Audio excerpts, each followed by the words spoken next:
Hello viewers, ইতিহাস পরিবারের আরেকটি গুরুত্বপূর্ণ মক টেস্টে আপনাদের সকলকে স্বাগত জানাই। আজকের টপিক হচ্ছে ফরাসি বিপ্লব। ইতিহাস পরিবারের পেড মক টেস্ট গ্রুপে ফরাসি বিপ্লবের ওপর থেকে যে মক টেস্টটা নেওয়া হয়েছিল সেখান থেকেই কয়েকটি প্রশ্ন আপনাদের সামনে উপস্থাপন করতে চলেছি। আপনারা যদি এই পেড মক টেস্ট গ্রুপে যুক্ত হতে চান তাহলে এই ভিডিওর প্রথম কমেন্টে দেওয়া হোয়াটসঅ্যাপ নাম্বারে অবশ্যই যোগাযোগ করবেন। তার জন্য আপনাদের মান্থলি মাত্র 100 টাকা পেড করতে হচ্ছে এবং তার বিনিময়ে 70 থেকে 100টা প্রশ্নের মক টেস্ট আপনারা প্রত্যেক সপ্তাহে 4 দিন করে দিতে পারছেন। তো চলুন কথা না বাড়িয়ে শুরু করা যাক আজকের প্রশ্নগুলো। ফরাসি বিপ্লবকে দার্শনিকদের ষড়যন্ত্র বলেছেন কে? এডমন্ড বার্গ, টেইন, হলবাক না লামেত্রি? ফরাসি বিপ্লবকে দার্শনিকদের ষড়যন্ত্র বলেছেন এডমন্ড বার্গ। এখানে সঠিক উত্তর হচ্ছে এডমন্ড বার্গ। পরে প্রশ্ন, রুশোর সামাজিক চুক্তি গ্রন্থখানি কবে প্রকাশিত হয়েছিল? 1762, 1748 খ্রিস্টাব্দে, 1789 খ্রিস্টাব্দে, 1774 খ্রিস্টাব্দে? এখানে সঠিক উত্তর হচ্ছে 1762 খ্রিস্টাব্দে। পরে প্রশ্ন, ফ্রান্সে রাজার বিরুদ্ধে প্রথম বিদ্রোহ ঘোষণা করে কারা? যাজকরা, অভিজাতরা, বুর্জোয়ারা না কৃষকরা?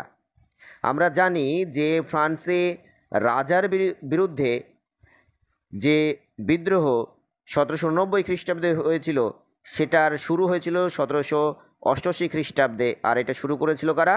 অভিজাতরা। সঠিক উত্তর অভিজাতরা। পরে প্রশ্ন, সন্ত্রাসের শাসনের ত্রিমূর্তি নামে কারা পরিচিত ছিল? সন্ত্রাসের শাসন যেটা জ্যাকোবিন দলের নেতৃত্বে হয়েছিল রোবসপিয়ারের নেতৃত্বে, সেই সন্ত্রাসের শাসনে আরও দুজন বিখ্যাত ব্যক্তি যুক্ত ছিলেন। তারা হচ্ছেন রোবসপিয়র, কুথো এবং জুস্ত। ফলে এখানে সঠিক উত্তর হচ্ছে অপশান সি। পরের প্রশ্ন, পাদুয়ার ঘোষণাপত্র জারি করা হয় কত খ্রিস্টাব্দে? এখানে তোমাদের জানিয়ে রাখি যে পাদুয়ার ঘোষণাপত্র জারি করেছিলেন অস্ট্রিয়ার সম্রাট দ্বিতীয় লিওপোল্ড। তিনি প্যাডুয়া নামক স্থান থেকে ফরাসি বিপ্লবের বিপক্ষে, ফরাসি রাজতন্ত্রের পক্ষে গোটা ইউরোপীয় রাজাদের একত্রিত হওয়ার আহ্বান জানিয়েছিলেন। সেটা হচ্ছে 1791 খ্রিস্টাব্দে। সঠিক উত্তর 1791। পরে প্রশ্ন, সংবিধান সভার অধিবেশন চলাকালে রাজা ষোড়শ লুইয়ের পরামর্শদাতা কে ছিলেন? অর্থাৎ যখন ফরাসি বিপ্লব সম্পন্ন হলো এবং ফরাসি সংবিধান সভা গঠিত হলো 1789 খ্রিস্টাব্দে, এবং যেটা 1789 থেকে 91 খ্রিস্টাব্দ পর্যন্ত যে সংবিধান সভার কার্যকাল, এই সময়ে রাজার পরামর্শদাতা ছিলেন মিরাবো। সঠিক উত্তর মিরাবো। পরের প্রশ্ন, লিট দ্য জাস্টিস কি? এখানে লিট দ্য জাস্টিস বলতে বোঝানো হয়েছে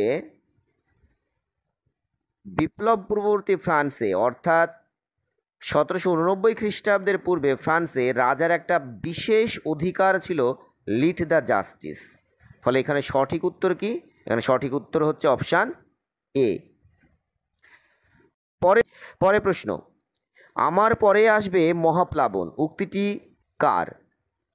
ত্রয়োদশ লুই, চতুর্দশ লুই, পঞ্চদশ লুই না ষোড়শ লুই?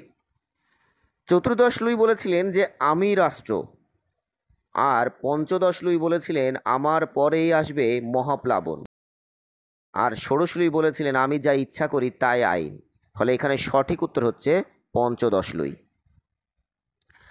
পরের প্রশ্ন, নিম্নের কে ষোড়শ লুইয়ের অর্থমন্ত্রী ছিলেন না?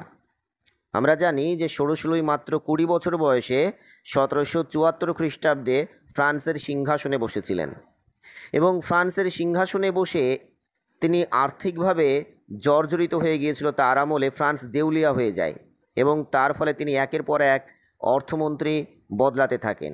তার 4 জন অর্থমন্ত্রী তুর্গো, নেকার, ক্যালন এবং ব্রিয়া। ফলে এখানে সঠিক উত্তর বৃষ ছিলেন না। পরে প্রশ্ন, ক্যাপিটেশন কি? ক্যাপিটেশন হচ্ছে বিপ্লব পূর্ববর্তী ফ্রান্সের, এখানে দেখো অপশানগুলো, বেগার শ্রমকে কি বলা হতো? করভি বলা হতো। ধর্মকরের নাম কি? ধর্মকর হচ্ছে টাইদ। উৎপাদন কর হচ্ছে কি?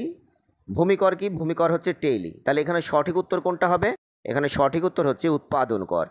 বিপ্লব পূর্ববর্তী ফ্রান্সে উৎপাদন করকে বলা হতো ক্যাপিটেশন। সঠিক উত্তর উৎপাদন কর।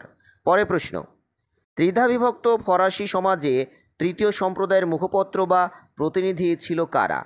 অর্থাৎ বিপ্লব পূর্ববর্তী ফ্রান্সে যে তিনটে সম্প্রদায়, যাজক, অভিজাত এবং তৃতীয় সম্প্রদায়, এই তৃতীয় সম্প্রদায়ের প্রতিনিধি হিসেবে বা মুখপত্র হিসেবে কারা বিপ্লবে অংশগ্রহণ করেছিল? তারা হচ্ছে কি? বুর্জোয়ারা। এখানে সঠিক উত্তর বুর্জোয়ারা।